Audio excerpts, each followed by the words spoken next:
Bwana Yesu asifiwe, kanisa la Tanzania. Bwana Yesu asifiwe sana.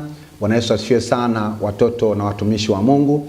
Nipende kuchukua nafasi hii kuwakaribisha katika kongamano letu la kuomba kwa ajili ya wanafunzi au kwa ajili ya kipindi cha likizo cha wanafunzi wa Tanzania mwezi wa 6 mwaka 2026. Bwana Yesu asifiwe sana wanafunzi. Bwana Yesu asifiwe wazazi. Bwana Yesu asifiwe watoto. Bwana Yesu asifiwe walezi. Bwana Yesu asifiwe wachungaji. Bwana Yesu asifiwe waimbaji. Bwana Yesu asifiwe maaskofu, manabii. Bwana Yesu asifiwe watumishi mbalimbali wa neno la Mungu. Bwana Yesu asifiwe walimu wa neno la Mungu, walimu wa shule za sekondari na za msingi na za chekechea. Bwana Yesu asifiwe sana kanisa la Tanzania kwa ujumla wenu. Nipende kuchukua nafasi hii awali ya yote kwanza kumshukuru Mungu ambaye amenipa nafasi hii ya kuweza kusimama mbele zako na kuleta habari njema.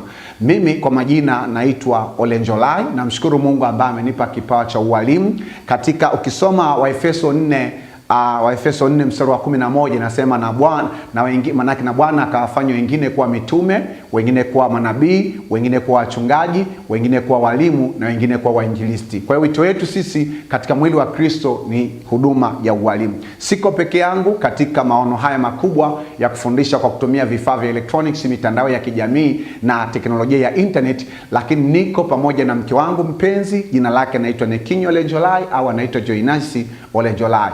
Kwa tuko naye na hivi sasa manake yuko katika kuliombea kusudi la Mungu liweze kukamilika, na kwenye vipindi vingine, kwa sababu hii ni kazi endelevu na ni kazi na maono ya muda mrefu wa karibia kipindi cha miaka 40. Kwa hiyo naye atakuwa na vipindi na ataendelea kufundisha, tunafundisha naye. Anakuwa na vipindi, amekuwa na vipindi, ana vipindi na atakuwa na vipindi ili tuweze kushirikiana kwa pamoja, na kusudi ambalo liko ndani yetu ni kujenga mwili wa Kristo. Bwana Yesu asifiwe sana.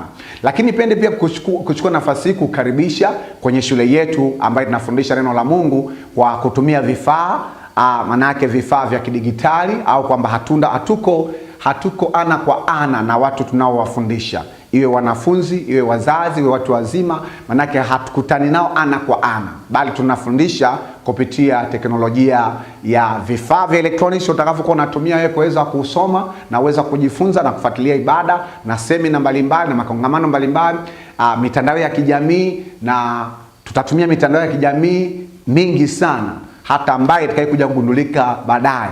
Kwa sasa tumejikita zaidi kufundisha kupitia mtandao wa jamii unaoitwa YouTube, na tuna channel au tuna shule huko ya kufundisha neno la Mungu kwa lugha ya Kiswahili, na tuna shule 4, tuna chuo kimoja, tuna taasisi moja ya kufundisha elimu ya uhandisi, sayansi, teknolojia, artificial intelligence au akili bandia pamoja na hisabati. Bwana Yesu asifiwe sana.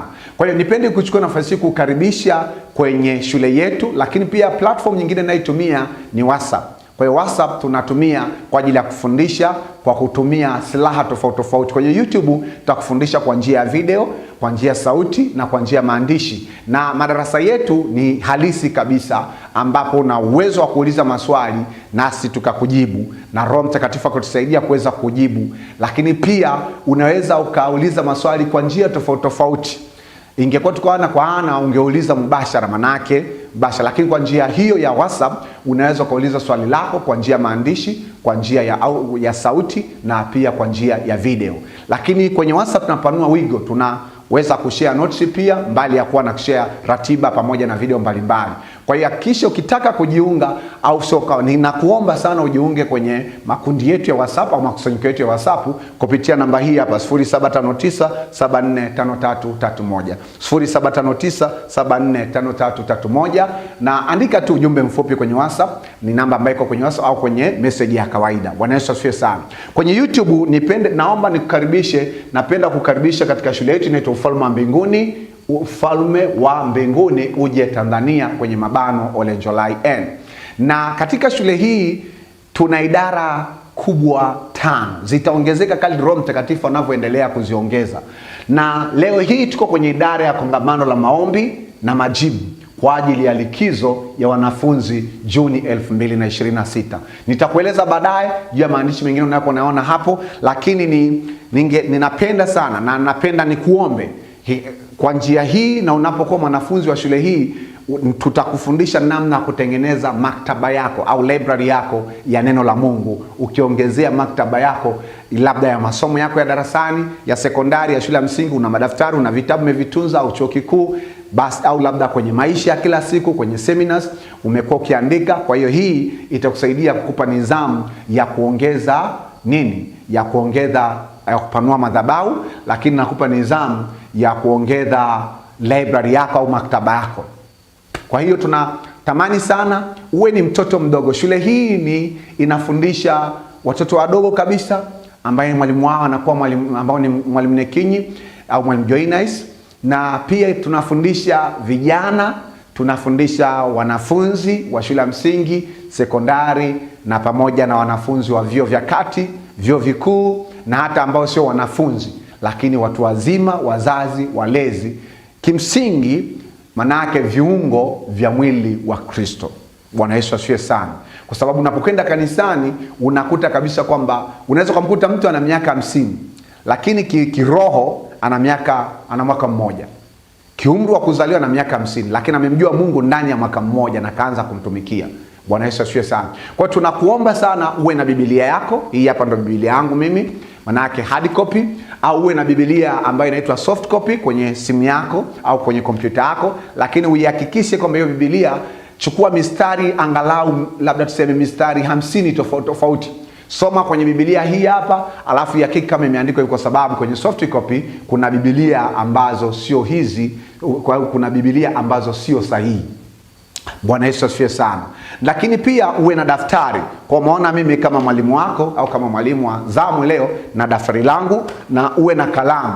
Uwe na kalamu kwa ajili ya kuweza kuandika. Lakini kwa sababu sasa hivi ni kipindi cha teknolojia, sio lazima uwe navyo hard copy kama hivyo. Unaweza kuwa unaandika notes kwenye simu yako, au kaandika notes kwenye kompyuta yako, au kaandika notes kwenye kishikwambi chako ambacho nachotumia kujifunza somo hili. Bwana Yesu asifiwe sana. Kwa hiyo leo hii ni siku ya pili ya kongamano, ambapo tunakwenda kusoma au agenda nayo kwenda kuiombea. Tunakwenda kuombea watoto wetu ili wasome kwa bidii kiBiblia kipindi cha likizo. Kwa hiyo ndio agenda ambayo tunayo, kusoma kwa bidii kiBiblia kipindi cha likizo. Hiyo ndio agenda ambayo tunayokwenda kuibeba, ambayo ni agenda ya pili. Hii ni agenda ya pili, na tulishaomba kwa ajili ya agenda ya kwanza. Kama hujafuatilia ile somo na yale maombi ya agenda ya kwanza, nenda kwenye shule yetu, tafuta kwenye YouTube Ufalme wa Mbinguni Uje Tanzania, kwenye mabano wewe andika tu Ufalme wa Mbinguni Uje Tanzania. Ukitafuta pale utaona shule, utaona kitufe cha mviringo, pembeni yake kuna hili jina la shule, Ufalme wa Mbinguni Uje Tanzania, kwenye mabano Olenjolai N. N ni herufi ya kwanza ya msaidizi wangu. Bwana Yesu asifiwe sana. Sasa je, uko tayari kwa ajili ya kuweza kwenda kujifunza na kuomba na kuwaombea wanafunzi wa chekechea, wanafunzi wa shule ya msingi na wanafunzi wa sekondari wa nchi ya Tanzania, mikoa yote 31? Kama jibu ndio, basi naomba tuombe na tutambue uwepo wa Roho Mtakatifu aliyetukusanya ili tuweze kujifunza na kuomba pamoja naye. Tuombe. Mungu wetu na Baba yetu, tunakuja mbele zako, tunasema asante kwa rehema zako na baraka zako. Asante kwa maana wewe ni mwaminifu na wewe ni mwingi wa rehema na mwingi wa fadhili, katika jina la Yesu Kristo Nazareth. Tunakuja mbele ya madhabahu yako, tunaomba toba katika jina la Yesu Kristo. Utusamehe, ututakase, utusafishe kwa damu ya Yesu Kristo wa Nazareth. Bwana Yesu, tunakuja mbele zako ya mfalme amani kwa ajili ya kukutukuza na kukuinua peke yako, kwa maana unastahili, katika jina la Yesu Kristo Nazareth. Roho Mtakatifu, karibu katika madhabahu hii. Roho Mtakatifu, karibu katika patakatifu pa utakatifu pako, upate kwenda kutuhudumia na kutufundisha, kwa maana hatujui kujifunza neno lako pasipo kuwepo na msaada wako, na hatujui Bwana kuomba pasipo kuwepo na msaada wako. Na Mungu, wewe ndio unayetufundisha kuomba sawa sana mapenzi yako, katika jina la Yesu Kristo Nazareth. Amen. Asante sana. Basi kabla sijafanya marudio ya kipindi kilichopita, kulingana na ratiba ya TAMISEMI, Wizara ya Elimu, Sayansi na Teknolojia ya Tanzania, ikishirikiana na taasisi mbalimbali zinazosimamia shule za chekechea, msingi na sekondari, kipindi cha mwezi wa 6 ni kipindi cha likizo. Ni kipindi ambacho watoto au wanafunzi wengi wanatoka mashuleni, kwa wale wanaosoma shule za boarding, au kwa wale wanaosoma shule za kutwa, manake hawaendi shule. Kwa hiyo muda mwingi hawa watoto wanakuwa mikononi mwa wazazi, au mikononi mwa walezi, au mikononi mwa ndugu, au mikononi pia wa marafiki. Wako pia baadhi ya wachache wanaobaki, japokuwa siku hizi kwenye shule nyingi za bweni hairuhusiwi hiyo wanafunzi kubaki kipindi cha likizo, lakini kwa sababu ya umbali au kwa sababu ya changamoto mbalimbali, wako ambao wako mashuleni. Sasa jambo la msingi ambalo lipo ni kwamba, je, tumewekeza kwa kiwango gani kuwaombea kipindi hiki? Tunaweza tukaona tabia nyingi sana ambazo labda kama mtoto alikuwa yuko boarding au alikuwa anasoma shule ya kutwa, ila kwa sababu haukai naye muda mrefu au hayupo nyumbani kwa muda mrefu, kumbe kuna tabia amekuwa akijifunza. Sasa kipindi hiki inawezekana ukaona hiyo tabia ukachanganyikiwa na ukaanza kupata mahangaiko. Ndio maana Mungu ameachilia wazo hili ili tuweze kuomba na kuweka msingi. Sababu hii ni wiki ya kwanza ya likizo kwa shule nyingi sana. Zaidi ya shule 85% za nchi hii. Ziko ambazo zimefunga mapema wiki moja, wiki mbili kabla, lakini zaidi ya 80% manake hii ndo wiki ya kwanza, kwa sababu leo hii ni tarehe 12 mwezi wa 6 mwaka 2026. Na haya ni maombi endelevu.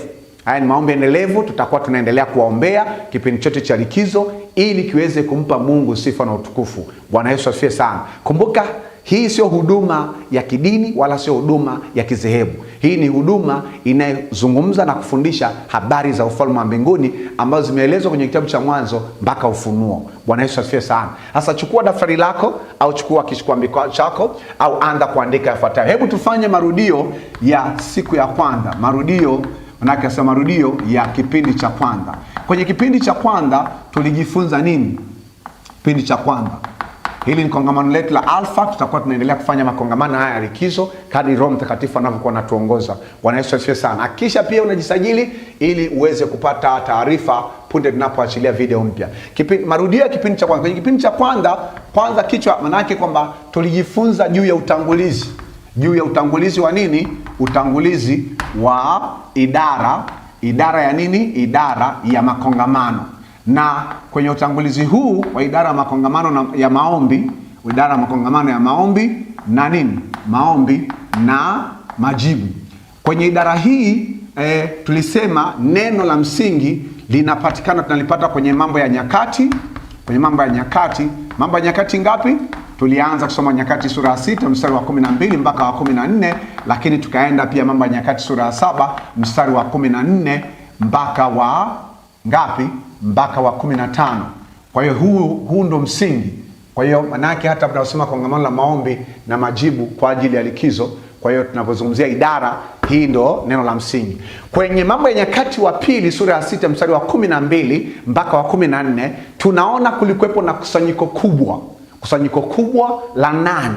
Kusanyiko kubwa la Mfalme Suleiman pamoja na Walawi pamoja na makuhani pamoja na waimbaji, sawa, wana wa Asafu, pamoja na wana wa Israeli, kabila zote 12 walikusanyika katika hekalu la Mungu ambalo lilikuja kujulikana baadaye kama hekalu la Suleiman, kwa lengo la kuweka wakfu baada ya Mfalme Suleiman kumaliza kujenga hekalu la Mungu au nyumba ya Mungu sawasawa na maelekezo ambaye Mungu alimpa baba yake Daudi na akampa na yeye. Baada ya kumaliza, kabla ya kufanya ibada, kabla ya kuweka vitu, manake cha kwanza kabisa waliingiza sanduku la agano, wakamsifu Mungu, wakamwabudu Mungu kama sauti iliyo moja, utukufu wa Mungu kajaa. Hiyo ndo Mambo ya Nyakati wa pili sura ya 5 inachotufundisha mstari wa 1 mpaka wa 12 mpaka wa 14. Bwana Yesu asifiwe sana. Na utukufu wa Bwana ulivyoingia kiasi ambacho kwamba makuhani walikuwa wanashindwa kuingia patakatifu patakatifu, kwa sababu kwenye hekalu kulikuwa na maeneo makubwa 4, au kwenye hema ya Musa kulikuwa na maeneo makubwa mangapi? 4. Eneo la kwanza kabisa inaitwa patakatifu pa patakatifu. Na hapa patakatifu pa patakatifu ilikuwa haruhusiwi mtu yote kuingia, alikuwa anaingia kuhani mkuu mara moja kwa mwaka. Katika siku 365 au 366 anaingia mara moja kwa mwaka. Hii hapo ndo patakatifu pa patakatifu ambacho kiti cha enzi na pia sanduku la agano lilipokuwa. Alafu sehemu nyingine panaitwa patakatifu. Amen. Na hata hekalu imejengwa kwa sura hiyo patakatifu. Kwa hiyo pale patakatifu ndipo sehemu ambapo makuhani wanapokaa. Amen, wakati wa ibada, na ndipo wanapohudumu. Lakini kuna sehemu nyingine ambayo inaitwa hema ya kukutania, au kwamba tunasema hekalu la kukutania, ambapo ndipo waumini sasa, au kwamba tunasema kwamba wana wa Israeli walikuwa wanaingia kwa ajili ya kukutana na Mungu. Amen. Lakini eneo lingine la 4 linaitwa behewa, na ile behewa ni nje ya hekalu, ambapo hata watu wa mataifa ambao walikuwa wanaishi katika nchi ya Israeli walipewa nao kwenda kwenye hekalu la Mungu wakimwabudu Mungu, lakini kwenye eneo lao. Bwana Yesu asifiwe sana. Sasa alipofika pale, Mfalme Suleiman akapiga magoti akamuomba Mungu. Akaomba sura ya 6 ile mpaka mwisho, kuanzia mstari wa 12 akaomba mpaka mwisho ile sura. Akaenda tena kuanzia mstari wa 12 mpaka mwisho, na sikumbuki kama ni mpaka mstari wa ngapi, lakini zaidi yani ameomba maombi ajenda zisizopungua 7. Sasa baada ya kuomba, kumbuka idara inaitwa kongamano la maombi na majibu. Maana yake msisitizo hata kwenye kongamano hili la kuombea wanafunzi, maana yake kwenye kipindi cha likizo ya mwezi wa 6, msukumo wetu tu sio kuomba, msukumo wetu pia kupokea majibu. Amen. Sababu hiyo ndio engo ambayo mara nyingi tunajisahau. Ndio maana hatuwezi kujitathmini tumemwomba Mungu vitu vingapi na tumepata vingapi. Bwana Yesu asifiwe sana. Kwa hiyo sasa hapa kwenye hii sura tuliona kwamba maana yake nani? Mfalme Suleiman akiupload kwa lugha ya kisasa, ana upload nini? Maombi kwenda mbinguni. Amen.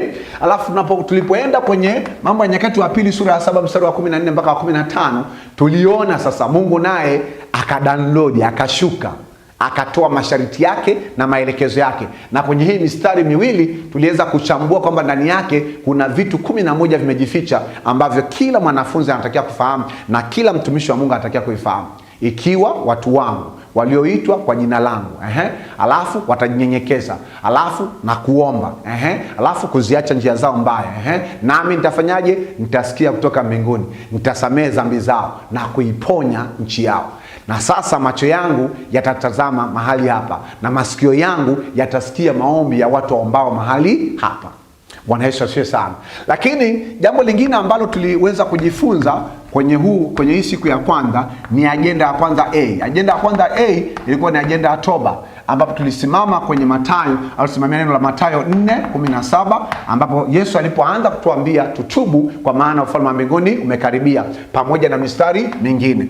Na pia tulikuwa na agenda ya pili B. Agenda ya kwanza B. Hii agenda ya kwanza B inaitwa kwamba kuutafuta uso wa Mungu. Kuutafuta uso wa Mungu. Sema kuutafuta uso wa Mungu. Kuutafuta uso wa Mungu kwa bidii. Kutafuta uso wa Mungu kwa bidii. Na tulisimamia Zaburi ya 27 mstari wa 4, na nikasema huu mstari wa 4 uwe ndo mstari wangu, maana mstari wa moyo wa wanafunzi wote ambao wako likizo. Na kuanzia mstari wa 7 tukaenda mstari wa 7 mpaka wa 11 na mistari mingine. Manake tulikwenda maombi ya Yesu Getsemane. Tuliangalia pia nini, lakini nilikuachia homework zaidi. Tuliangalia pia manake mgomo wa Musa kuendelea na safari pasipo kuwepo na uso wa Mungu. Manake uso wa Mungu, wana wa Israeli walimkasirisha Mungu wakati Musa alipokuwa yuko kwenye maombi mlimani. Aliposhuka wametengeneza ndama, wameiabudu. Mungu akakasirika, akasema nendeni Kanaani, ila mimi sitokwenda na nyinyi, nitamtuma malaika atawapeleka na kuwafikisha. Musa akakataa, ambayo ni Kutoka 33 mstari wa 12 mpaka 17. Soma hiyo mistari. Kama wewe ni mwanafunzi au ni mzazi, hakikisha mtoto wako anaisoma hiyo mistari na anajiombea hii agenda mara kwa mara. Sasa leo hii agenda nayokwenda kuomba ni agenda ya pili, ambayo ni kusoma kwa bidii kipindi cha likizo. Kwa ni siku ya pili na tuna agenda ya pili. Kuna mistari kadhaa ambayo tunataka twende. Kama pia hujaona video au soma manake video ya siku ya kwanza, nenda kwenye shule yetu ya ufalme wa mbinguni, uje Tanzania, utaona kwamba hiyo video imeandikwa namba 1, kongamano la maombi, la maombi kwa ajili ya wanafunzi kipindi manake likizo ya Juni, mikoa yote 31 ya Tanzania. Bwana Yesu asifiwe sana. Sasa leo twende kwenye agenda hii. Andika. Twende kwenye agenda ya pili, na agenda ya pili tunaenda kuomba nini? Kwa manake kuomba kwa ajili ya nini? Kuomba au kuwaombea, kuwaombea nini? Kuwaombea wanafunzi wa nini? Wa chekechea, andika kabisa chekechea, wanafunzi wa shule za msingi, msingi, shule za msingi na sekondari. Unaombea nini? Sekondari, ili wawe, andika tu hivyo, wawe na bidii ya kusoma, wawe na bidii ya kusoma, wawe na bidii ya kusoma kibibilia, au wasome kwa bidii kibibilia, kibiblia, wasome kwa bidii, wawe na bidii ya kusoma kibibilia. Sijasema tu wasome Biblia peke yake, hata masomo ya darasani wasome kibibilia, kwenye jicho la Biblia. Kipindi cha likizo Juni 2026. Hiyo ndio ajenda ya maombi, kuwaombea wanafunzi wa shule za chekechea, shule za msingi, shule za sekondari, ili wawe na bidii ya kusoma kibibilia. Kumbuka hili ni kibibilia, sio Biblia. Biblia pia ni mojawapo. Biblia ni mojawapo ya kitabu wanachotakiwa kukisoma. Sababu Biblia ndio taa. Neno la Mungu ni taa la nini? Ya miguu yetu. Biblia inatuonyesha njia. Biblia inabeba, manake ina neno la Mungu ambayo imebeba pumzi ya Mungu. Bwana Yesu asifiwe sana. Haya, sasa tunasimama au kwamba Mungu ametupa mistari gani? Tutakwenda tutafakari, manake tutakwenda kutafakari mistari ifuatayo. Tutakwenda kujifunza jambo hili kutoka kwenye kitabu cha Daniel sura ya 9 mstari wa ngapi? Mstari wa 2 mpaka wa 6. Amen. Tutakwenda hapo. Alafu tutakwenda kujifunza, tuanze na hii kwanza, alafu tutakwenda kwenye vitabu vingine ambavyo ikiwepo Timotheo na vitabu vingine kadri ambavyo Roho Mtakatifu atakavyokuwa anatuongoza. Chukua Biblia yako, fungua kitabu cha Nabii Daniel. Kitabu cha Nabii Daniel kiko kati ya kitabu cha mambo ya maombolezo ya Yeremia pamoja na yani kabla, maana kipo baada ya kitabu cha maombolezo ya Yeremia, na pia kitabu cha Daniel kipo kabla ya kitabu cha Nabii Hosea. Kitabu cha Daniel sura ya 9. Tutakwenda kutafakari pale mstari wa 2 mpaka wa 6. Andika hizo notes vizuri. Haya, kama umefika sema amen. Daniel 9:2 mpaka 6. Sema amen. Bwana Yesu asifiwe sana. Neno la Mungu linasema hivi kwenye Daniel sura ya 9 mstari wa 2, linasema hivi: katika mwaka wa kwanza wa kumiliki kwake. Nani huyo? Anazungumzia nani? Dario, mfalme Dario. Mimi Daniel, kwa kuvisoma vitabu nalifahamu hesabu ya miaka ambayo neno la Bwana lilimjia Yeremia nabii, ya kuutimiza ukiwa wa Yerusalemu, yani miaka 70. Mstari wa 3, nikamwelekezea Bwana Mungu uso wangu ili kutaka kwa maombi na dua pamoja na kufunga na kuvaa nguo za magunia na majivu. Mstari wa 4, nikamwomba Bwana Mungu wangu, nikaungama nikasema: Ee Bwana Mungu mkuu, mwenye kutisha, ushikae maagano na rehema kwao wampendao na kuzishika amri zake. Mstari wa 5, tumefanya dhambi 1, tumefanya ukaidi 2, tumetenda maovu 3, tumeasi 4, na hata kwa kuyaacha maagizo yako 5, na kuacha hukumu zako 6. Mstari wa 6, wala hatukuwasikiliza watumishi wako 7, wala hatukuwasikiliza manabii ambao kwa jina lako walisema na wafalme wetu 8, na wakuu wetu 9, na baba zetu 10, na watu wote wa nchi. Bwana Yesu asifiwe sana. Bwana Yesu asifiwe sana. Unaona, hapa tunajifunza kanuni muhimu sana ya maisha ya elimu, ambayo inazungumza kwamba kusoma kwa bidii, kusoma kwa bidii, kusoma kwa bidii. Kusoma kwa bidii ni jambo ambalo mwanafunzi anatakiwa kulifanya kipindi cha shule, ila kwa sababu ya changamoto ya uhaba wa zana mbalimbali za kujifunzia, uhaba wa walimu kwenye shule nyingi, zaidi ya 80% za nchi ya Tanzania. Kwa hiyo kipindi cha likizo kikawaida kabisa, kwa falsafa za kawaida, ilitakiwa wanafunzi watumie muda mwingi sana kupumzika, kwa sababu wamekuwa katika masomo kipindi cha miezi 5 la mfululizo. Lakini kiuhalisia, kwa wale wanafunzi ambao wanasoma shule binafsi ambazo zimejitosheleza kwenye maeneo mengi, hilo linawezekana. Inawezekana kabisa kipindi hiki cha likizo, hata madaftari, wengine wanaacha madaftari shuleni na akarudi akaendelea pia kujifunza mada zinazofuata huko mbele.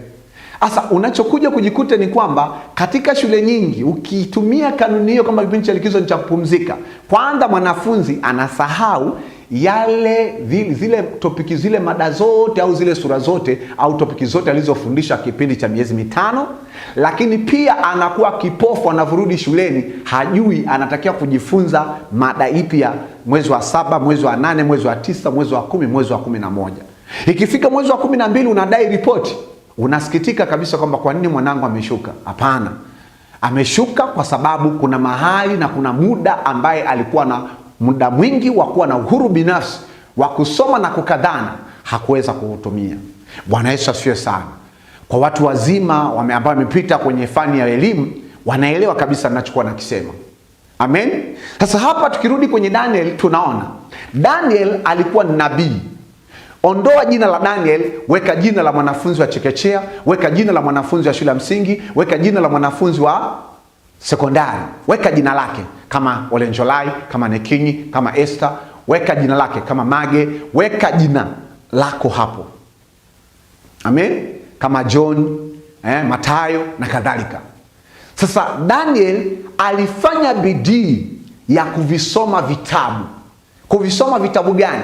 Nabii Daniel ingawa alisoma vitabu vingine, lakini hapa kwenye mstari wa 2 Daniel 9:2 anasema hivi: katika mwaka wa kwanza wa kumiliki kwake, kile kipengele cha B, mimi Daniel kwa kuvisoma vitabu na alifahamu hesabu ya miaka ambayo neno la Bwana lilimjia Yeremia nabii ya kutimiza ukiwa wa Yerusalemu, yani miaka 70. Alisoma hivyo vitabu mara kwa mara, lakini hakuona kitu. Ila akaamua sasa ilipofika kipindi cha utawala, kwa sababu Daniel alikuwa kwanza mwanafunzi kwenye chuo cha Wakaldayo. Manake alikuwa ni mwanafunzi ambaye wa kwanza kabisa kuanzisha elimu. Lakini baada ya Daniel kusoma kwenye kile chuo kwa miaka 3 ili akamtumikie mfalme wa Babeli. Amen. Na alikataa kabisa kwamba kunajisiwa kupitia kwenye chakula na divai ya mfalme. Baada ya kumaliza akaingia kwenye nafasi ya uongozi kipindi cha mfalme Nebukadneza. Akaendelea. Mfalme Nebukadneza akamaliza kipindi chake, akalala. Akamwachia mwanae nani? Belshaza. Belshaza akaongoza kipindi chake, akamkosea Mungu, Mungu akamshughulikia. Akaja mfalme wa awamu ya 3 ambaye ni Dario. Najua kabisa kwamba Daniel alikuwa anasoma hivyo vitabu vya nabii Yeremia, ambao ni vitabu viwili, kitabu cha nabii Yeremia alafu na kitabu cha maombolezo ya Yeremia. Alikuwa anavisoma tangu akiwa yuko chuoni. Alikuwa anavisoma kipindi cha Nebukadneza. Alikuwa anavisoma kipindi cha Belshaza, lakini hakupata ufahamu. Kipindi mwaka wa kwanza kutawala mfalme Dario akapata ufahamu. Nini kinachotufundisha manake? Kwamba hapa tunaona jambo moja hapa ambalo la msingi. Inawezekana huyo mtoto alipokuwa anasoma mada kadhaa, mwezi wa 3, mwezi wa 4, mwezi wa 5, hakuelewa, hakupata maarifa, hakupata ufahamu, kiasi ambacho kipindi hiki cha likizo ni muda mzuri yeye kuweza kucompensate kile ambacho alichoshindwa kukielewa au kukifuatilia na kupata muda wa kutosha, lakini pia kuweza kusoma mada au sura zitakazofuata ili awe mbele. Kwa sababu neno la Bwana kwenye Kumbukumbu la Torati 28:13 linasema mtakuwa vichwa wala sio mikia. Maana yake kazi mojawapo ya kichwa ni kufikiri juu ya mambo yajayo, juu ya mambo ya baadaye. Na ndio maana Waebrania 11:1 inasema hivi kwamba imani ni kuwa na uhakika wa mambo yatarajiwayo na ni bayana ya mambo yasiyoonekana. Kwa sasa hivi kipindi hiki cha mwezi wa 6, inawezekana ni mwanafunzi ambaye yuko labda kidato cha kwanza. Kwenye kidato cha kwanza kulingana na mtaala mpya wana sura 6 wanazotakiwa kuzisoma mwaka mzima. Inawezekana mwalimu ameishia sura ya 2 au sura ya 3, lakini yeye anatakiwa kwenda mbele kusoma sura ya 4 ambayo ya ratio na proportion, kusoma sura ya 5 algebra na kuendelea. Bwana Yesu asifiwe sana. Bwana Yesu asifiwe sana. Kwa hiyo katika muktadha wa namna hiyo unakuja kuona kabisa kwamba si kipindi tu cha kurelax, si kipindi tu cha kupumzika. Kuna agenda ya kupumzika ambayo utajifunza siku ya 3, lakini leo hii Mungu ametupa agenda ya kusoma kwa bidii kiBiblia. Bwana Yesu asifiwe sana. Sasa hebu tuandike mambo kadhaa hapa. Chukua daftari lako. Anasema hivi, mimi Daniel. Andika hii. Andika. Huwa tunasomaga mistari ya Biblia lakini hatuiandiki. Leo tunaanza kuandika. Mimi Daniel. Sasa kwenye Daniel hapa kama nilivyosema, weka jina lako. Kwa sababu mimi pia ni mwanafunzi wa Bwana Yesu, mimi naweka jina langu. Mimi Olenjolai. Mimi Olenjolai. Haya, anasema kwa kuvisoma. Kwa kufanyaje? Kwa kuvisoma. Tumezoea kuwatumia watu wengine hii mistari kwenye simu. Leo tunaandika kwa mkono. Kwa kuvisoma nini? Kwa kuvisoma vitabu. Kwa kuvisoma vitabu. Kwa kuvisoma nini? Vitabu. Kwa kuvisoma vitabu. Vitabu, alafu anasemaje? Na alipata nini? Na alipata ufahamu. Maana yake huo ufahamu hakuupata mpaka alivyosoma hivyo vitabu. Ingawa alikuwa naomba, maana yake kuna ufahamu unaokuja baada ya kusoma nini? Vitabu. Na alifahamu hesabu. Na alipata na alifahamu. Na alifahamu. Na alifahamu nini? Na alifahamu nini? Na alifahamu. Kwa hili neno la kupigia mstari pia. Na alifahamu. Na alifahamu hesabu ya miaka. Na alifahamu nini? Hesabu ya miaka. Hesabu ya miaka. Na wewe pia kama mwanafunzi au mtoto wako anasoma somo moja hapo la lazima, elimu ya sekondari, elimu ya msingi na elimu ya chekechea, hakuna kuchagua, ni somo la hesabu. Umeona hesabu? Kwa hesabu haikuanzia shuleni kwako, haikuanzia wakati elimu ilivyoanzishwa labda duniani, imeanzia kwenye Biblia. Na alifahamu hesabu ya miaka. Na alifahamu hesabu ya miaka ambayo kimsingi ni miaka 70. Na alifahamu hesabu ya miaka ambayo neno la Bwana limjia Yeremia nabii, ambalo neno la Bwana. Kwa hiyo hii miaka kimsingi hesabu yake ilikuwa ni miaka 70. Manake kipindi yeye anapelekwa utumwani, hajui watakao huko utumwani, manake Babeli kwa kipindi gani? Miaka 70. Alafu anasema hivi, na alifahamu hesabu ya miaka ambayo neno la Bwana lilimjia Yeremia, ambayo hebu andika wewe, andika, kuna kitu fulani Mungu atakuonyesha leo ambacho utamshukuru Mungu kwa kiwango cha juu sana. Miaka ambayo neno la Bwana, ambayo neno la Bwana. Neno la Bwana. Umezoea kusikia neno la rafiki yako, lakini nazungumzia hapa neno la Bwana. Neno la Bwana lilimjia nani? Lilimjia Yeremia nabii. Lilimjia Yeremia. Bwana Yesu asifiwe sana. Yeremia nani? Yeremia nabii. Yeremia nabii. Hai. Sasa hapa tunajifunza nini? Huu mstari unaendelea. Tunajifunza nini? Sasa sikiliza. Maana yake Daniel hakupata maarifa, hakupata ufahamu mpaka alivyovisoma vitabu. Tunapozungumzia vitabu hapa, tunapozungumzia vitabu ambavyo vya msingi ambavyo mwanafunzi wa chekechea shule ya msingi anatakiwa kuvisoma. Maana vitabu vya kusoma. Sababu hilo kuna swali. Kuna hilo swali, ni vitabu gani vya kusoma? Cha kwanza ni kitabu kinachoitwa Biblia. Manake lazima asome Biblia usiku na mchana, na awe na ratiba kabisa. Lakini kitabu cha pili kinaitwa kwamba kitabu cha hisabati. Kitabu cha hisabati, kwa sababu hisabati, kwa sababu ya uvivu wa watoto wengi wanasema mpaka imekuwa na falsafa fulani ya kwamba hisabati ni ugonjwa wa taifa. Lakini kwamba eneo lingine manake eneo la sayansi, vitabu vya sayansi. Sawa? Alafu na eneo lingine vitabu vya nini? Vitabu vya sanaa. Vitabu vya sanaa. Lakini anaweza akasoma pia vitabu vya biashara, kama shuleni kwao wanasoma vitabu vya biashara. Lakini kuna vitabu vya kilimo, kama shuleni kwao wanasoma nini? Kilimo na kadhalika. Na kadhalika. Hivi ni vitabu ambavyo anatakiwa visome. Atakavyosoma hivi vitabu, na alipata nini? Na alifahamu. Manake anapata ufahamu. Bwana Yesu asifiwe sana. Alipata nini? Ufahamu. Kwa hiyo tunapozungumzia alisoma vitabu, unapolichukua hili neno la kwenye Biblia na kulileta kwenye maisha ya kawaida, usilifunge tu kwamba ni vitabu manake vya Biblia. Biblia pamoja na vitabu vingine ambavyo, kwa sababu unajua watoto wa shule ya chekechea, watoto wa shule ya msingi, wanafunzi wa shule ya sekondari, kazi yao kubwa kwenye kipindi cha mwaka ni kusoma. Kama vile ambavyo wewe labda au mzazi ameajiriwa au ni mfanyabiashara. Kwa hiyo ndo kazi yake kubwa. Kwa hiyo kwa mwanafunzi hiyo ndo kazi yake. Yaani manake amepata ajira kwenye elimu. Bwana Yesu asifiwe sana. Haya, sasa je, mshahara ni nini? Sasa iko hivi, tunaposoma au anaposoma vitu vya kuombea, kwamba huwa anaposoma kimsingi wanafunzi wengi wanatafuta tu elimu na wanaishia kwenye kupata elimu. Na kwa sababu ukiwa na elimu lakini huna kitu cha pili ambacho kinachoitwa maarifa, utaangamia kwa kukosa maarifa. Sababu Hosea, unaona, kwa elimu, maana akasema mshike sana elimu. Nakumbuka Kwa hiyo misali ngapi hiyo? Mshike sana elimu wala usimwache aende zake. 4 ngapi? Misali 4 ngapi? 13 kama sikosei. Mshike sana elimu. Haya. Na kuna elimu ya neno la Mungu, kuna elimu ya hisabati, kuna elimu ya sayansi, kuna elimu ya sanaa, kuna elimu ya biashara, kuna elimu ya kilimo na kadhalika. Sasa kwenye elimu, ukishapata mtoto akishapata elimu, anakuwa na jukumu la kubadilisha elimu iwe maarifa. Usipobadili elimu kuwa maarifa, hutofanikiwa kwenye maisha ya kawaida. Mitihani ya shuleni iko shuleni. Kwenye maisha ya kawaida kinachotumika sio elimu, ni maarifa. Ndio maana kuna falsafa inayoitwa kwamba elimu ni ufunguo wa maisha. Kwa mfano, kama unachukua ufunguo, unafungua mlango. Amen. Kwa hiyo ufunguo una kazi kubwa mbili. Cha kwanza, kuruhusu mtu au kitu kuingia. Cha pili, kuzuia kitu ambacho hakikuruhusiwa kuingia.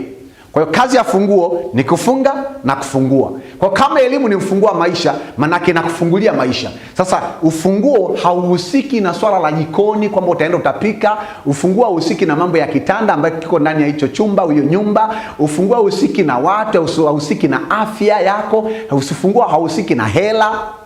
Ndio maana elimu ni ufunguo. Sasa kumbuka kwamba soma Hosea. Hii ni homework. Hosea ngapi? Hosea 4 mstari wa 6. Watu wangu wanaangamizwa kwa kukosa maarifa. Haikusema watu wangu wanaangamizwa kwa kukosa elimu. Unaweza kuwa na elimu lakini ukaangamia kwenye maisha.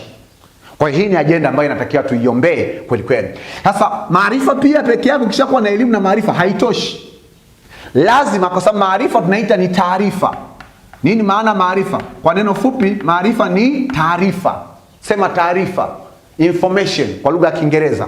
Alafu ukishapata maarifa, hatua inayofuata sasa ndipo unapopata ufahamu.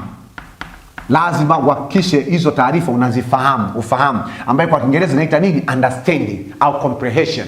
Kwa hiyo ukishapata maarifa ni taarifa. Kwa hiyo kupata taarifa, kwa mfano sasa hivi ukiona unaangalia TV, unaweza kuwa unaangalia kwa saa nzima na zikawa zimepita habari nyingi, lakini sio zote utazifahamu. Zingine tu utakuwa umesikia na zikapita hapo hapo. Kwa hiyo kufahamu ni hatua ya kuingia ndani, ya kutafakari, sio ya kukariri. Amen. Kwa hiyo manake ufahamu, tunasema kwamba hii nini? Manake ni uelewa. Uelewa ambapo akili sana inafanyaje? Inahusika. Sasa pia ukiwa na elimu, maarifa na ufahamu kwenye maisha haitoshi. Lazima uende kwenye hatua ya 4 ambayo inaitwa nini? Hekima. Sema hekima. Hekima. Hekima, lakini kwamba unaweza kuongezea manake hekima. Sema hekima. Hekima tunaita ni nini? Ni matumizi sasa ya hiyo elimu au hiyo maarifa, ambayo kwa lugha ya Kiingereza inaita nini? Application. Kwa lugha ya Kiingereza elimu inaita education, kwa lugha ya Kiingereza maarifa inaita nini? Information, manake inaita knowledge. Kwa lugha ya Kiingereza ufahamu inaita nini? Understanding. Kwa lugha ya Kiingereza hekima inaita nini? Wisdom. Ndio maana Mfalme Suleiman ameandika kwenye kitabu cha Misali kwa mistari tofauti tofauti na sura tofauti tofauti kwamba hekima ni bora kuliko kitu chochote. Manake hekima ni ngazi ya juu. Amen. Kwa nini? Kwa sababu hekima ni matumizi, ni application. Applications of what? Applications of understood information. Hekima manake tunasema ni dhana, au tunasema kwamba ni silaha, au tunasema kwamba manake ni matumizi ya uelewa wa taarifa fulani. Kwa hiyo haijalishi mtoto tunamwombea asome Biblia, asome hisabati, asome sayansi, asome masomo ya sanaa, asome vitabu vya biashara, asome kilimo, lazima apitie ngazi hii, apate elimu ya Biblia, apate maarifa kwenye Biblia, apate ufahamu kwenye Biblia, apate hekima kwenye Biblia. Bwana Yesu asifiwe sana. Na ndio maana Misali 1:7 inasemaje? Kumcha Bwana ni chanzo cha maarifa. Unapomcha Mungu, ndio maana kwamba ajenda ya kwanza ni kutafuta uso wa Mungu. Unapotafuta uso wa Mungu unapata maarifa, ni chanzo cha maisha. Lakini manake wapumbavu hudharau nini? Adabu. Adabu manake nini? Tafsiri yake discipline. Bwana Yesu asifiwe sana. Bwana Yesu asifiwe sana. Kwa hiyo utakuja kuona kwamba, na ukitaona kati ya kitu ambacho wakati Mfalme Suleiman, Mungu alipomtokea mara ya pili Mfalme Suleiman, alipokuwa mara ya kwanza, alipomtokea mara ya kwanza baada ya kwenda Gibeon na kutoa sadaka 1000, akamwambia kwamba Suleiman, omba lolote unalotaka nikupe. Suleiman hakuomba fedha. Suleiman hakuomba kitu, aliomba hekima. Amen. Manake hekima ni bora, na hekima haipatikani shuleni. Mafahamu haipatikani shuleni. Maarifa haipatikani shuleni. Elimu inapatikana shuleni. Hivi ndio akili inatakiwa ifanyeje? Ichakate. Akili ya mwanafunzi inatakiwa ifanyeje? Ichakate. Bwana Yesu asifiwe sana. Bwana Yesu asifiwe sana. Kwa hiyo huo ndo msisitizo. Kwa hiyo utaona hapa Daniel alipata ufahamu, manake ngazi hii, manake kipindi ambacho anakisoma akiwa yuko labda Israel kabla hajapelekwa utumwani, alikuwa anapata elimu ya vitabu vya nani? Ya neno la, manake alikuwa anasoma vitabu vya nabii Yeremia. Alipokuwa labda kipindi cha mfalme Nebukadneza au kipindi cha utawala wa Belshaza, alikuwa akisoma na anapata elimu na maarifa. Ila hapa Mungu akamsaidia akapata nini? Ufahamu. Manake ni ngazi nyingine. Na ufahamu manake kwamba ni ngazi kubwa sana. Sababu si taarifa nyingi watu wanapata nini? Uelewa. Na utaona kabisa kwamba huyu hakupata ufahamu kwa kusoma vitabu vyake mwenyewe. Amepata ufahamu kwa kusoma vitabu vya nabii aliyetangulia kabla yake. Kwenye hisabati mara nyingi wanafunzi hawasomi hisabati waliotunga wao, waliogundua wao wenyewe, au kwenye sayansi, au kwenye sanaa, au kwenye biashara, au kwenye kilimo. Vivyo vitabu, na hata pia manake notes ambazo mwalimu amemfundishia darasani, ametumia vitabu vya wasomi waliotangulia. Umeona kanuni ya Biblia inavyotumika kwenye elimu? Bwana Yesu asifiwe sana. Mpe Yesu makofi kama unaelewa. Sasa twende, sasa huu tunasema kuna wanafunzi wengine wanaangalia watoto wa chekechea, wanafunzi wa chekechea, wanafunzi wa shule ya msingi, good morning, how are you? Na wanaangalia, na wa sekondari wanasema sasa mwalimu sawa, lakini Daniel kipindi hicho alikuwa ni mtu mzima zaidi ya miaka 40. Sasa hebu twende kwa kijana mwenzako ambaye alisemeshwa na yeye asome kwa bidii katika umri wa ujana. Fungua kitabu cha Timotheo wa kwanza. Timotheo wa kwanza. Kitabu cha Timotheo wa kwanza. Tunakwenda kuomba sasa hivi. Jiandae kuomba na jiandae kupokea majibu. Jiandae kuomba na kupokea majibu kutoka kwa Mungu. Timotheo wa kwanza sura ya 4 mstari wa 11 mpaka wa 14. Lakini mstari unaotafuta ni mstari wa 13. Andika. Kwa huu ni nini? Hii ni namba 2 au mfano wa kwanza. Kwa hiyo unaweza kusema kwamba mfano wa kwanza, andika kwamba mfano wa kwanza, alafu huu ni mfano wa nini? Huu ni mfano wa pili. Mfano wa pili. Mfano wa pili wa kusoma kwa bidii. Bwana Yesu asifiwe sana. Mfano wa pili wa kusoma kwa bidii. Mfano wa pili wa kusoma kwa bidii. Bwana Yesu asifiwe sana. Chukua Biblia yako, iwe soft copy halali au hard copy. Fungua kitabu cha Timotheo wa kwanza au waraka wa kwanza wa Paulo mtume kwa Timotheo. Timotheo alikuwa mwanafunzi. Mwalimu wake alikuwa anaitwa Paulo. Ni kama wewe sasa hivi unatazama ujumbe huu, inawezekana jina lako unaitwa John, ni mwanafunzi John, au mwanafunzi Mathayo, au mwanafunzi Luka, au mwanafunzi Kidevu, au mwanafunzi nani? Mashimba. Bwana Yesu asifiwe sana. Sasa chukulia mimi Ole Njolai mwalimu wako na kuandikia sasa vitu vya kufanya kwenye kipindi cha likizo. Sikiliza neno la Bwana. Timotheo 1:4 mstari wa 11. Kama umefika sema amen. Wengine wanasema amen wakati hawajafika. Amen. Bwana Yesu asifiwe sana. Timotheo wa kwanza sura ya 4 mstari wa 11 mpaka wa 18 nasema hivi. Mambo haya uyaagize na kuyafundisha. Kipindi cha likizo pia unatakiwa uwafundishe wenzako yale mambo ambayo Mungu amekufundisha shuleni. Yamkini ulikuwa na mwalimu mzuri wa hisabati, lakini wenzako, marafiki zako hawakuwa na mwalimu mzuri wa hisabati. Fundisha. Uyafundishe na kuyaagiza. Mstari wa 12. Mtu awaye yote asiudharau ujana wako. Mtu awaye yote. Mtu awaye yote. Mtu awaye yote. Awaye yote. Maana yake hili ni agizo kwa wazazi. Awaye yote asiudharau. Tusiudharau. Asiudharau nini? Mtu awaye yote asiudharau. Asiudharau nini? Asiudharau, tusiudharau ujana wa wanafunzi wetu. Asiudharau ujana wako. Asiudharau nini? Ujana wako. Asiudharau, mtu awaye yote asiudharau ujana wako. Bwana Yesu asifiwe sana. Alafu anaendelea pale. Bali uwe kielelezo kwao waaminio katika usemi na mwenendo na katika upendo na imani na usafi. Mstari wa 13 sasa wa msingi. Hata nitakapokuja ufanye bidii katika kusoma. Kwa naweka hapa .3, maana yake habari inaendelea hata nitakapokuja ufanye bidii. Kwa hili ni agizo, ufanye bidii hata utakapoondoka nyumbani. Kipindi hiki cha likizo ufanye bidii. Anaagizwa hapa kwamba ufanye bidii. Kufanyaje? Ufanye bidii, ufanye bidii katika kusoma. Ufanye bidii katika kusoma.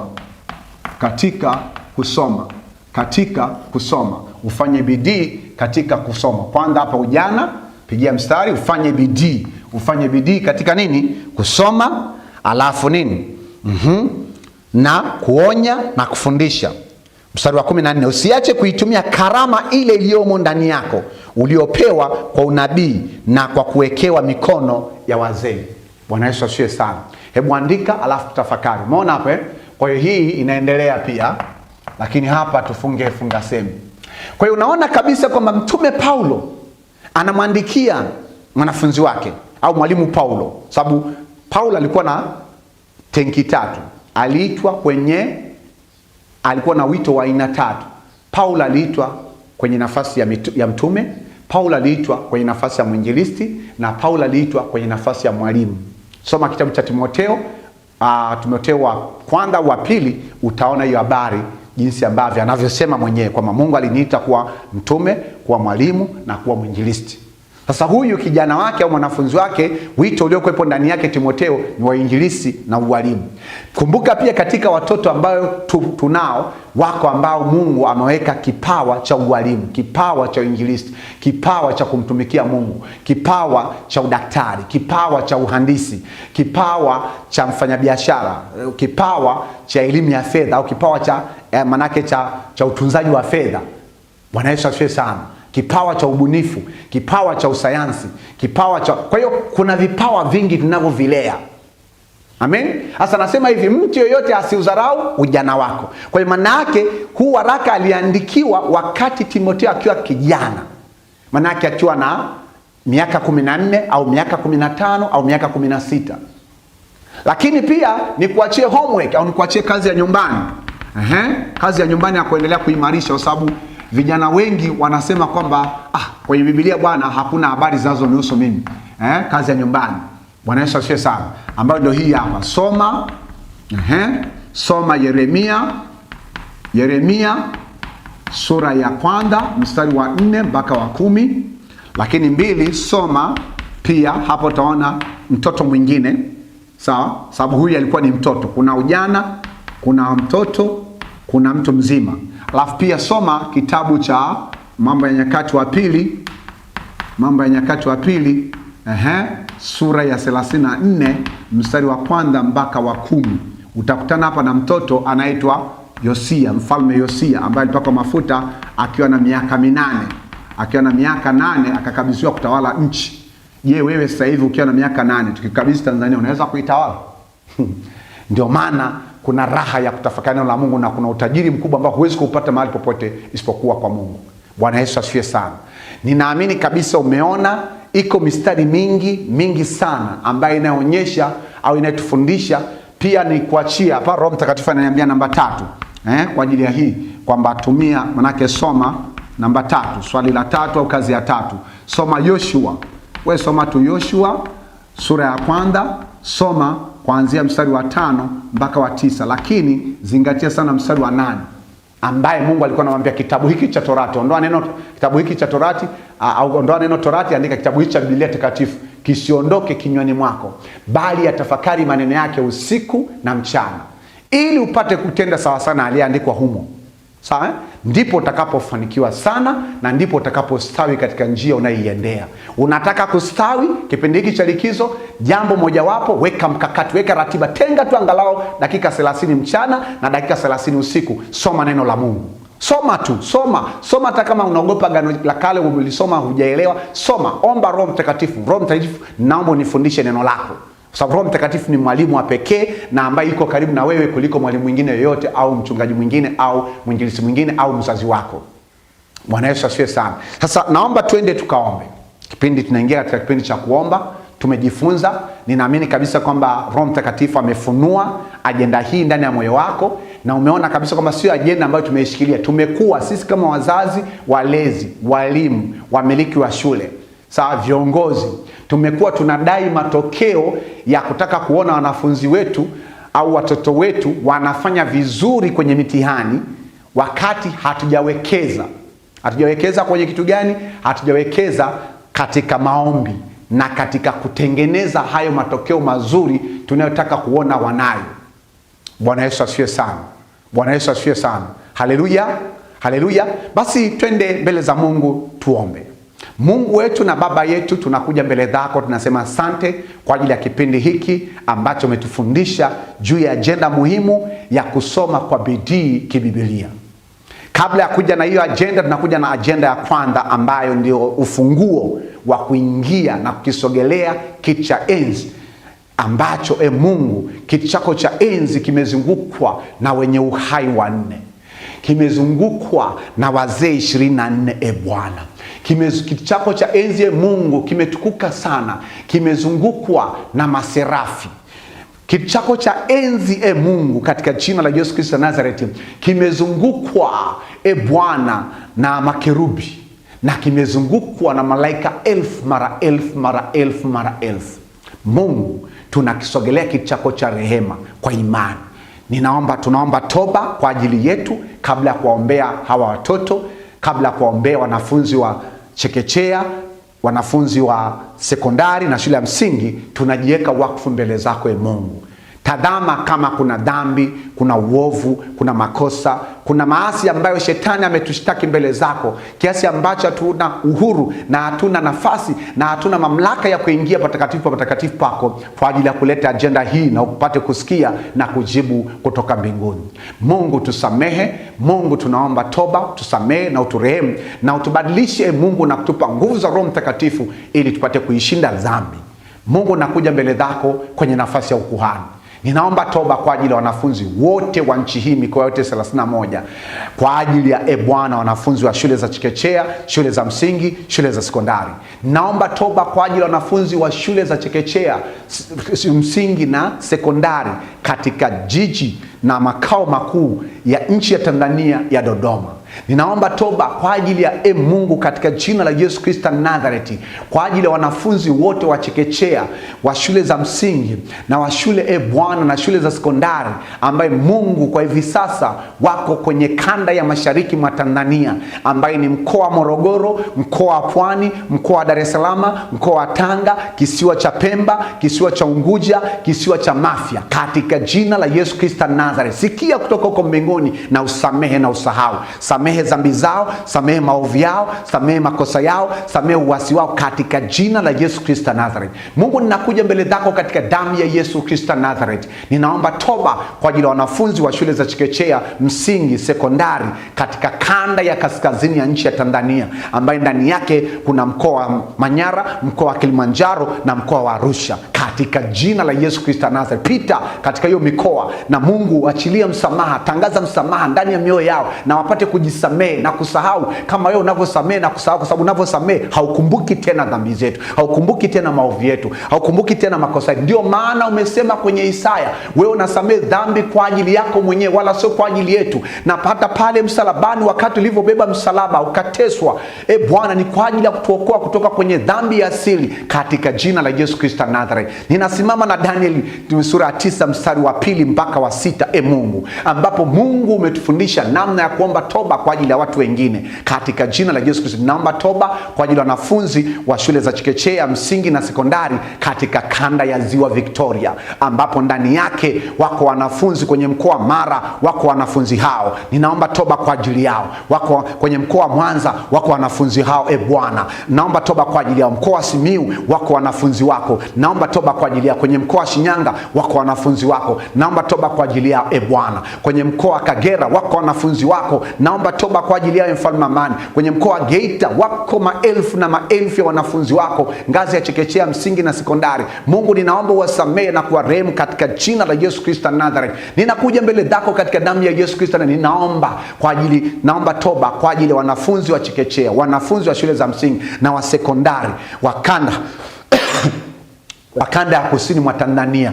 Bwana, katika jina la Yesu Kristo Nazareth, naomba toba kwa ajili ya wanafunzi wote ambao wako mkoa wa Iringa, mkoa wa Njombe, jiji la Mbeya na mkoa wa Songwe, katika jina la Yesu Kristo Nazareth. Ninaomba toba kwa ajili ya wanafunzi wote wa shule za chekechea, msingi na sekondari katika mkoa wa Ruvuma, mkoa wa Mara, mkoa wa Mtwara na mkoa wa Lindi, katika jina la Yesu Kristo, ambao ni kanda ya kusini, nyanda za juu, katika jina la Yesu Kristo Nazareth. Asante kwa rehema zako na baraka zako. Ninakuja mbele zako katika damu ya Yesu Kristo Nazareth. Ninaomba toba kwa ajili ya wanafunzi wote ambao wako kanda ya kati mwa Tanzania, ambaye ni mkoa wa Dodoma na mkoa wa Bwana na mkoa wa Singida, katika jina la Yesu Kristo Nazareth. Naomba toba kwa ajili ya wanafunzi wote Bwana wa shule za chekechea, msingi, sekondari ambao wako Mungu wetu, katika jina la Yesu Kristo Nazareth, kanda ya magharibi mwa Tanzania, mkoa wa Tabora, mkoa wa Kigoma, mkoa wa Katavi na mkoa wa Rukwa, katika jina la Yesu Kristo. Mungu, tunakuja mbele zako tukishangilia msamaha wako, ili sasa tupate kupaingia patakatifu pa patakatifu. Tunaomba kuingia patakatifu pa patakatifu kwa damu ya Yesu. Kwa damu ya Yesu tunaingia patakatifu pa patakatifu Bwana. Lile lango ambalo Bwana, lile pazia siku ulipokufa pale msalabani, pazia la hekalu lilipasuka kiasi ya kwamba tuna mamlaka ya kuingia patakatifu pa patakatifu Bwana, mara kwa mara, wakati wote, masaa 24 tatakia kukaa kwenye patakatifu patakatifu Mungu. Sio kama watu wa Agano la Kale ambao uliwapa nafasi ya kuingia patakatifu kuhani mkuu tu mara moja kwa mwaka, wengine ukuwapa hiyo nafasi. Katika Agano Jipya umetupa nafasi ya kuingia patakatifu patakatifu. Tunapofika patakatifu patakatifu, Mungu, tunaleta agenda hii ya kitaifa katika jina la Yesu Kristo Nazareth. Tunaomba Mungu, Roho wako Mtakatifu awasaidie wanafunzi wa shule za chekechea, msingi na sekondari Bwana wa nchi ya Tanzania, waweze kusoma kwa bidii kipindi hiki cha likizo. Wasome kwa bidii kupitia kwenye notes walizofundishwa darasani. Wasome kwa bidii neno lako, waombe kwa bidii Bwana, katika jina la Yesu Kristo. Wajifunze namna ya kuomba kwa bidii katika jina la Yesu Kristo Nazareth. Mungu, nakuja mbele zako nikiomba kwa ajili yao. Wasome kwa bidii vitabu ambavyo wamenunuliwa na wazazi wao au wamevibeba kutoka shuleni. Ninaomba Bwana Mungu wasaidie, Roho Mtakatifu wasaidie mahali popote wanafunzi wako walipo, wafundishe pia mada zijazo. Sawa sana Isaya 45:11 unatualika tukuulize mambo yajayo. Mungu, unajua mada zinazofuata na unajua mada ambazo watoto wako hawakuelewa. Wasaidie jinsi ambavyo Mungu inavyokupendeza.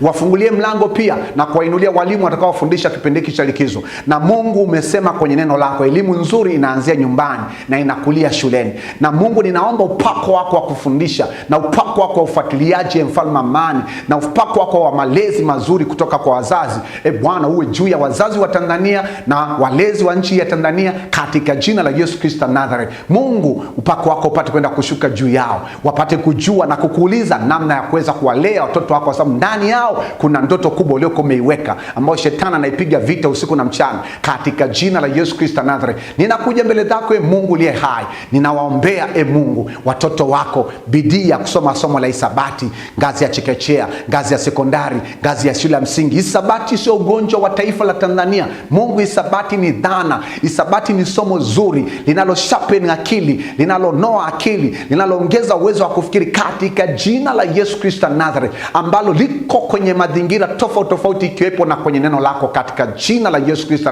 Mungu, ninaomba pia wasaidie watoto wako, wanafunzi wa shule za chekechea, shule za msingi na shule za sekondari, watumie vizuri vifaa vya kidigitali ambazo ni simu, kompyuta pamoja na smart TV, na wavitumie kwa ajili ya kujifunza masomo ambayo umeyaweka kwenye teknolojia na kwenye internet, katika jina la Yesu Kristo. Umeweka kwenye server computers nyingi maarifa yako ya elimu ya chekechea, elimu ya sekondari, elimu ya msingi kwa mitaala ya Tanzania. Bwana Mungu, umeweka chakula cha kutosha, umeweka vitabu vingi katika hiyo mitandao. Ninaomba Mungu, kipindi hiki ukafanye mabadiliko katika nchi hii, uwaondoe watoto wako, labda likizo zilizofuata walikuwa wanacheza games kwenye hizo simu au kwenye kompyuta, au walikuwa wanaangalia katuni, au walikuwa wanaangalia nyimbo tu za kumsifu shetani. Mungu, ukabadilishe hizo fikra. Ninaziombea fikra za wanafunzi wa nchi ya Tanzania, kanda ya kati, kanda ya mashariki, kanda ya kaskazini, kanda ya ziwa Victoria, Victoria, kanda ya magharibi, kanda ya kusini, nyanda za juu, katika jina la Yesu Kristo Nazareth. Pita kwenye kila familia.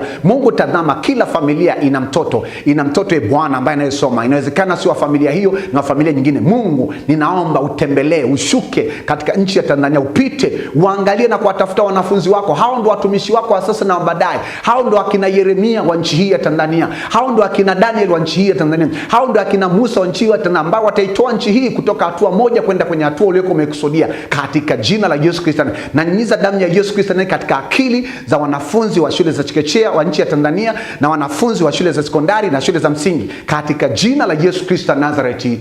Mungu, tunakuja mbele zako tukikushukuru. Roho Mtakatifu, wewe ndio mwalimu wa kweli. Sasa na Yohana 14 mstari wa 26, Yesu umetuambia kwamba atakapokuja huyo msaidizi mwingine ambaye jina lake Roho Mtakatifu, Roho wa kweli, msaidizi wetu, mwombezi wetu, uwasaidie na kuwafundishe Bwana namna ya kutafuta uso wako na namna ya kujifunza na kukumbuka mambo yote ambayo Yesu Kristo amewafundisha shuleni, anawafundisha kipindi cha likizo, katika jina la Yesu Kristo. Na tunapangua mipango yote Bwana ya shetani. Tunawafrakanisha wanafunzi wa shule za msingi, chekechea na sekondari Bwana, na mipango yote ya shetani iliyosukwa kwenye ulimwengu wa kuzimu na kwenye ufalme wa kuzimu, kwenye ufalme wa giza, katika jina la Yesu Kristo. Roho Mtakatifu, okoa, vuna katika kipindi hiki cha likizo, vuna mamilioni na mamilioni ya wanafunzi, wafungue kutoka kwenye vifungo vya ulimwengu wa giza. Wamefungwa akili zao ili wasiweze kuelewa masomo yao, wasifanikiwe katika maisha yao. Mungu, na wafungua kwa mamlaka ya damu ya Yesu Kristo Nazareth, katika jina la Yesu Kristo. Ninakata kamba ambaye kwamba yamkini wamefungwa kwa njia ya sadaka, ili Mungu wasikutumikie wewe, wala wasitumikie lile kusudi lako umeliweka ndani yao, wala wasifanikiwe katika masomo. Mungu, ninapangua kila mipango yote. Inawezekana watoto wako hawa wako ambao ni lango katika familia zao, hakuna wasomi Bwana waliofika kiwango hicho cha elimu. Umsaidie na kumpigania kama mzaliwa wa kwanza, kama vile ulivyompigania mzaliwa wako wa kwanza katika nchi ya Misri ambao ni Israeli, ambao ni Yakobo, katika jina la Yesu Kristo Nazareti. Roho Mtakatifu, tunakuja mbele zako tukisema asante, kwa maana wewe ni mwaminifu. Asante kwa kusikia na kujibu maombi yetu, kwa maana wewe umesema kwenye Waefeso Bwana, kwenye waraka wa kwanza wa Yohana sura ya 5 mstari wa 13 na 10, umesema na hii ndo imani yetu, manake hii ndo imani yetu ya kwamba tukiomba jambo lolote sawa sana mapenzi yako, Mungu wetu unasikia. Na kwa sababu tumeomba kwa imani, tunazo haja zote zile tulizokuwa tumekuomba. Mungu, pia Waefeso 3:20 unasema kwamba tunapaswa kukutukuza na kushukuru wewe, usikiae maombi yetu na uwezaye kujibu zaidi ya tuyaombayo na zaidi ya tuyawazayo. Mungu, wewe ni Mungu uliye mkuu, na wewe ni Mungu wa Tanzania, wewe ni Mungu wa wanafunzi wa chekechea, wewe ni Mungu Yesu, wewe ni Mungu wa wanafunzi wa chekechea wa nchi hii. Yesu, wewe ni Mungu wa wanafunzi wa shule za msingi wa nchi hii. Yesu, wewe ni Mungu wa wanafunzi wa shule za sekondari kidato cha kwanza mpaka cha 6 wa nchi hii, katika jina la Yesu Kristo. Na Mungu, nakuja mbele zako pia, bariki shule zako za mtandao. Ninaomba Mungu ubariki na wasaidie na kwa kusanya mamilioni na mamilioni wanafunzi hawa wajiunge kwenye shule ya ufalme wa mbinguni uje Tanzania, wajiunge kwenye shule ya Tanzania Online Ordinary Secondary School, wajiunge kwenye shule ya Tanzania Online Advanced Secondary School, ili wapate maarifa, wapate elimu, wapate maarifa, wapate ufahamu na wapate hekima yako, na wapate kufanikiwa kwenye maisha yao ya kusoma na hata baada ya kumaliza elimu yao, katika jina la Yesu Kristo. Mungu, tunakuja mbele zako, tunasema asante kwa ajili ya siku hii ya pili. Tunaomba kwa ajili ya siku ya tatu, nguvu zako zizidi kushuka na kutuhudumia na kuwahudumia watoto wako. Ujumbe huu upate kwenda kusambaa na kukita kwenye mioyo ya watoto wako na wazazi wao Bwana, kipindi chote hiki cha likizo cha mwezi wa 6, ili tupate hekima na maarifa na ufahamu kama uliompa Daniel. Na Mungu, tunakuja mbele zako tukiomba wasaidie wasome kwa bidii kama agizo uliyempa manake mtumishi wako mwalimu na mwinjilisti Timotheo, katika jina la Yesu Kristo Nazareti. Asante Roho Mtakatifu, kwa maana ni mwaminifu. Amen, amen, amen, amen. Pigia Yesu makofi. Hongera sana, umepanda mbegu ya msingi sana. Lakini huwa kwenye maombi kuna kuwepo na jukumu la kuambatanisha na sadaka. Sasa chukua sadaka yako, mimi sadaka yangu hii hapa, tuunganishe haya maombi na sadaka yetu, kwa sababu kwamba tunasema Waebrania 11:4 nasema hivi: kwa imani Habili alimtolea Mungu sadaka iliyo bora zaidi kuliko Kaini, na damu yake inaongea ingawa amekufa. Manake imani ndiyo ambayo kiunganishi kizuri sana Kwa hiyo tunataka tumefanya maombi, tumefanya maombi, lakini tunajumlisha na sadaka. Bwana Yesu asifiwe sana. Sababu sadaka inapeleka mioyo yetu mbele za Mungu. Shika sadaka yako tuombe. Mungu atakuagiza mahali ambapo utakapoweza kutuma. Kama akikuagiza na akikupa moyo wa kupenda, moyo wa ukunjufu na imani ya kumtolea yeye kupitia kwenye huduma hii ya Ufalme wa Mbinguni Uje Tanzania, namba zetu ni 0759745331. Manake hii ni namba ya M-Pesa kwa wale ambao labda hawafahamu. Manake hii ni namba ambayo pia ipo kwenye nini? M-Pesa. Basi utatuma na sadaka yako itapokelewa mbinguni. Tuombe. Mungu wetu na Baba yetu, tunasema asante kwa kutualika na kuja kuachilia na kutoa sadaka yetu kwa imani. Tuna uhakika wa mambo tunayatarajia Bwana katika maombi tuliyoyafanya, na tuna bayana ya mambo tusiyoyaona na mabadiliko ambayo sasa hivi hatuyaoni, lakini Mungu tuna imani nayo, tuna bayana nayo katika jina la Yesu Kristo. Mungu, pokea sadaka ya kwanza ambayo ni mioyo yetu, pokea sadaka ya pili ambayo ni nafsi zetu, pokea sadaka ya tatu ambayo ni miili yetu, na pokea sadaka ya nne ambayo ni fedha, ambayo ni sehemu ya baraka ulizokuwa umetubariki Bwana. Mungu, sadaka hii iliye mbele zako, ukiwakumbuka wanafunzi wa nchi hii, shule za chekechea, msingi na sekondari, katika jina la Yesu Kristo wa Nazareti, amen. Amen. Basi tolee Mungu wako sadaka hiyo, na nikushukuru sana. Nikukaribishe katika kongamano letu siku ya 3 ambalo litafanyika siku ya tarehe 13 Jumamosi saa 11 kamili mpaka saa 12 wakati wa asubuhi. Amka na Bwana. Bwana Yesu asifiwe sana. Basi Mungu wangu akutunze na kubariki. Tukutane kwenye siku ya 3.